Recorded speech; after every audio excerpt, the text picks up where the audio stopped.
Hello വിദ്യാർത്ഥികളെ, കേരള സെക്രട്ടറിൻ്റെ പരീക്ഷയിൽ നിങ്ങൾക്ക് ഒന്നാം റാങ്ക് കിട്ടണമെങ്കിൽ PSC ടോപ്പ് വെച്ച് ഇപ്പം തന്നെ സബ്സ്ക്രൈബ് ചെയ്യുക. ഇന്ന് പറയാൻ പോകുന്ന സമരം 13 കൽപ്പത്തി സമരം. പാലക്കാട് ജില്ലയിലെ കൽപ്പത്തിയിൽ പുരാതനമായ വിശ്വാസനാഥ ക്ഷേത്രത്തിൽ സമീപത്തുള്ള ആഗ്രഹത്തെരുവുകളിലൂടെ താഴ്ന്ന ജാതിയിൽ ഉൾപ്പെട്ടവർക്കും സഞ്ചരിക്കുന്നതിന് അവകാശപ്പെട്ടുകൊണ്ട് നടത്തിയ സമരമാണ് കൽപ്പത്തി സമരം. കൽപ്പത്തി സമരം എന്ന് പറഞ്ഞാൽ പാലക്കാട് ജില്ലയിലെ കൽപ്പത്തിയിലെ പുരാതനമായി വിശ്വാസനാഥ ക്ഷേത്രത്തിലെ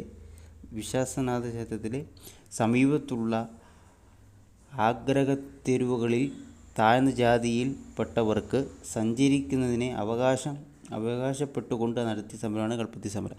അപ്പം ഇത്രയുള്ള പോയിൻ്റ്, ഇത്രയും 2 പോയിന്റിൽ പഠിച്ച് സെക്രട്ടേറിയറ്റിൽ പോകും.